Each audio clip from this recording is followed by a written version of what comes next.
obviously Ella Podmore is very beautifully stunning, and it's so nice to meet such beautiful people inside and out Thank at you. this event and events like this. So just explain what exactly you're doing here.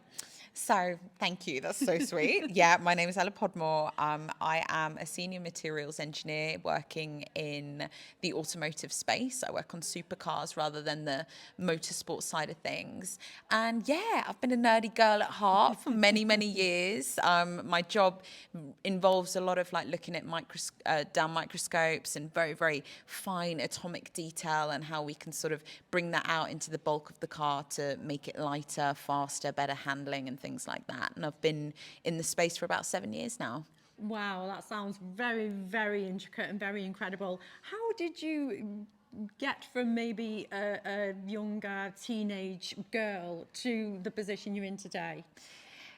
The love of science, I think. At school, I really enjoyed science, in particular chemistry. But then I was fortunate to understand what an engineer did. And I think that's key to why we're here today, right? Students aren't taught engineering at school. It's something that they sort of have to find out for themselves or fall into if they're guided that direction. So I knew that engineers contribute to industry and fix problems. I knew that that's what I wanted to do. Fantastic. But I wanted to align that towards my love for chemistry and understanding things on a very, very fine detail. And that took me down materials engineering route and been so passionate about the subject. I've always loved cars, and the two sort of aligned on my industrial placement year. And I haven't looked back since. I've been with the company ever since I left uni. My gosh, and the company is? McLaren Automotive, yes. Yes. And you were in my neck of the woods for university, weren't you? You were in Manchester. God bless Manchester. We love Manchester. And people from Manchester. Yes, I had the best time at Manchester, honestly. A hub for scientific discovery. One of the main draws for me to go there was the isolation of graphene, so big material science breakthrough there. And also, I think everything's so much cooler there. Honestly, I've had the best time, and yeah, I've thoroughly enjoyed my 4 years up in Manchester. How long ago was that now? Coming up to seven years. Wow. Yeah, 6 years actually. The last time I was sort of living there, but I always pop back. I'm an ambassador for the university, so I really love to go back and sort of demonstrate my alumni. And I'm clinging on. I don't want to leave. Oh, you don't have to. Alumni last forever. Exactly. Yeah, true. I went to Salford. I'm so sorry. Oh. I know. I have to put it in there though. So you went to how did you get your opportunity at McLaren Automotive? I wrote a letter to them when I was looking at an industrial placement, which is a period of time that you can take and work for a company as part of your degree.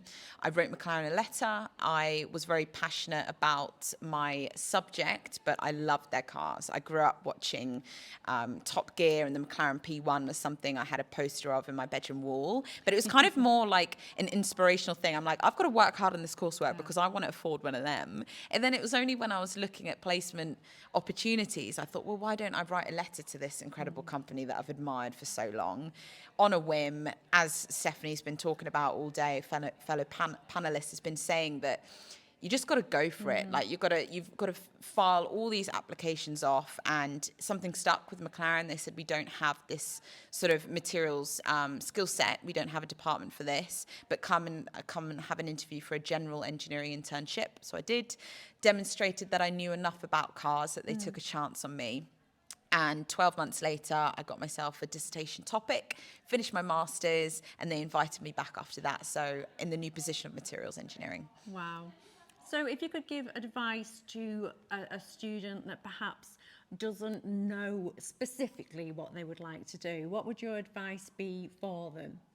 If you don't know exactly what you want to do yet, that's totally fine, by the way. You don't have to have it all figured out. But I would try and put yourself out there as much as possible. We're blessed at the moment that we have incredible resources at our disposal. If they're old enough, go and create a LinkedIn account. Coming to events like this today, always follow up with connections. We've discussed the importance of networking and really sort of establishing your tribe, your allies across the industry.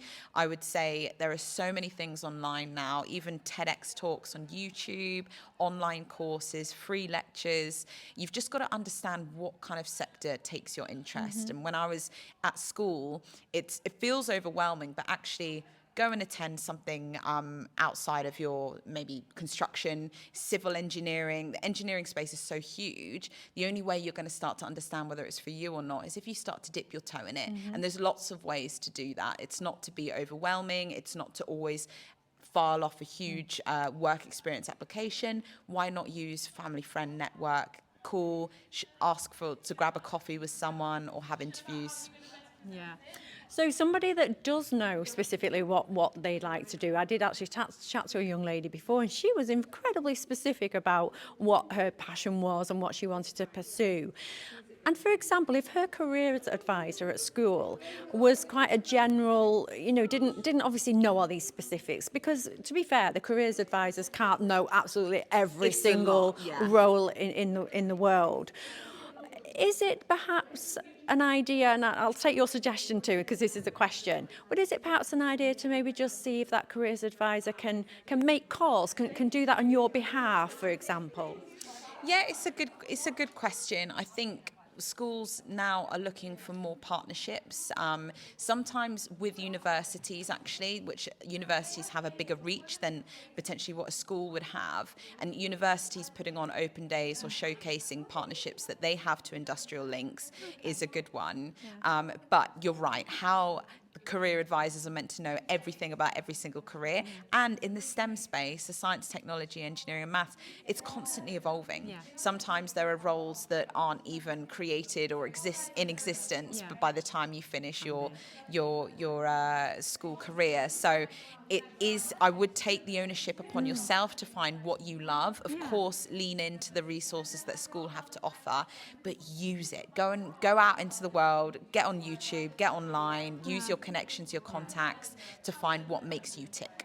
And I think, if I remember correctly, those university open days, I don't really think they have like an age threshold. So even if we've got 15-year-olds in here and 16-year-olds in here, and if perhaps they could still possibly go to one of those university open days to maybe see how they need to fill that gap at college. Absolutely. Why not? I don't want to overwhelm students. There's a lot going on in school. But if you are starting to have the conversations, or if you've got an older brother and sister who are going along to these things, why not join? Why not go and ask some of the questions about what those degrees look like and gain an understanding of what it's like to be on a university campus? The more exposure you have to it, the less sort of frightening it is. And that works the same with apprenticeships as well. Yeah.